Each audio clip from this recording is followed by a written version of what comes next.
So the earliest memory in this dream I have is I'm in the car with my uncle and cousin, who I haven't seen either of them in years.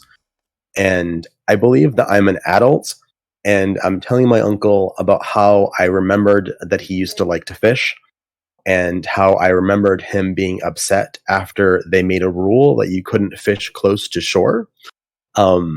He did like to fish. The shore and the rules, I don't know that that's a real thing or not, but it was part of my dream. And then we drive up to this bridge, and my mother starts to get agitated, and she's like, "Oh, there's a bridge. There's a bridge." So do you want me to add commentary as I go on the dream, or do you want me to just tell the story of the dream without any extra commentary? Let's do just the dream first, and then Okay. we're going to get immediately into the commentary. Yeah. All right. So my mother sees the bridge. She gets agitated, and she's like, "Oh, there's a bridge coming up. There's a bridge coming up." I kind of examine the bridge just from the car. I'm looking at it. And at first I think, well, maybe it's one of those bridges that opens in the middle to allow boats to go through. But then as we get closer, I realize that it's not, and it's just a really long bridge. So we start crossing this bridge, and we're like moving from the two lanes, kind of left to right. And I feel kind of anxious about being on this bridge. And I don't like that we're kind of close to the edge of the side of the bridge. And then this bridge is kind of unusual in that it's very long. It's also very lumpy, and so it's not smooth asphalt. It's like maybe a wooden bridge, but it's got a lot of lumps in it, and it's also at sea level. So it's not a bridge that's suspended. You're not like 100 feet up in the air. Like, you're at the same level as the water, but it's not floating. It's solid, but it is at the same level as the water.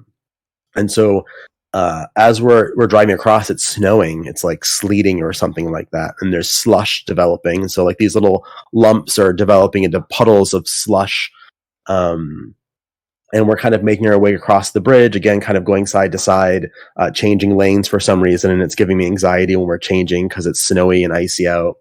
And then I get out of the car at some point. I don't know why, and I fall into a puddle of slushy, icy water. And then I try to get back into the car, and I have trouble because the slush has gotten so high that I can't open the car door. And the people in the car said, "Well, why don't we just finish driving off of the bridge? And then once we get off of the bridge, then you can get back in the car." But I tell them, no, I don't want to do that. And then I just kind of squeeze my way into the car anyways, even though the slush is really high. Then we arrive at a restaurant. And there are a bunch of people there, and my family, like my parents, are there. And I become aware that people are dressed better than me at this restaurant. It's a slightly more fancy restaurant, and I feel like I'm not dressed appropriately or dressed fancy enough for the restaurant. So we are walking to our where did I go? We're walking to our table, and for some reason, I see Link and Rhett from Good Mythical Morning eating together at a table at the restaurant. And it's just two of them at their own table. And then we get to our table, and I get the feeling that the group of people we are with is people from my church. But I don't like recognize anyone or remember anyone in particular other than my parents. And there's either two tables there, or there's just one very large table. And I decide to go sit with these other people that I don't really know.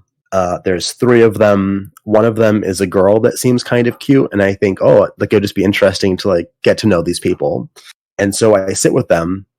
And I think at the beginning it seems like it's one big table, but then once I sit with them, I realize that it's two separate tables or something like that.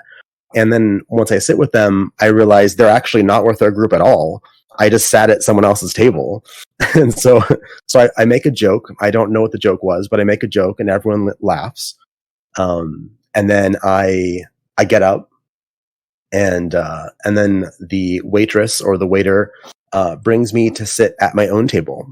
And so this table is far away from everybody else, and it feels like I'm in some sort of very sterile institutional hospital type room. almost at like a school desk eating or something. And in this room with me is so I'm eating at the table by myself in this semi-sterile hospital room, and on the left is this sort of receptacle.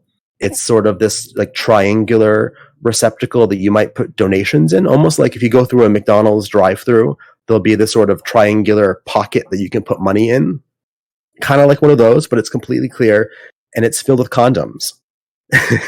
This is the part that Freud would probably be interested in. So, but very unusual condoms, and so they're unwrapped, and they look like orange latex balloons. So they just look like, I mean, in my dream, in my brain, I know that they're condoms, but they look completely like orange latex balloons that have a little clear window on them. I don't know why, but there's a little clear window on them. And so I'm eating, and I think I see those there, and I'm like, well, that's kind of gross that there's all these condoms here. Like, why are they here? I'm at a restaurant. Why are they all open? And then there's a TV or a radio playing, and there's like state propaganda playing over it, and it's like telling me about pregnancy statistics. Kind of like now, like in North Korea, they have radios that are playing, or I think I've heard that, where they're just radios playing constantly. So it's like that. There's like this background sort of propaganda playing about pregnancy statistics. So I finish eating and I go back to the table with my parents, and Link from Good Mythical Morning is sitting next to my parents and eating. And I'm like, what is going on?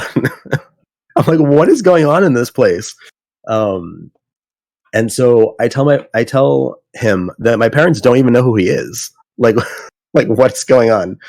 And then the people that I sat with originally, who weren't part of our party, they also want to sit next to my parents, and they're upset that Link from Good Mythical Morning is there. I don't know why. And then the next part of my dream, I'm watching a cooking show or something. And in this cooking show, so there's a piece of raw chicken, but the chicken looks like an artisanal loaf of bread that has been sliced. So not like a white Wonder Bread loaf, but this like fancy artisanal loaf of bread. And the person who's talking about this piece of chicken that looks like a loaf of bread is seasoning it with everything bagel seasoning. And so they're kind of coating it like it's a dry rub, but it's everything bagel seasoning. And they're talking about the seasoning, and they're like, yeah, you got to put the seasoning on like this, and you need to let it swelt. I don't know if swelting is an actual cooking term or if it's just something that I've made up, but whoever it is says the chicken needs to swelt for a little bit with this everything bagel seasoning. And then, if I remember correctly, it kind of like cooks before us, like we're watching it cook, but only half of it cooks as part of this demonstration. And I'm really kind of, in the dream, I'm thinking it's really strange that only half of it cooked. And I'm kind of mystified by how they got it to cook. How did they get half of this to cook without the other half? Because they're cooking it in some sort of oven. And that was the end of my dream.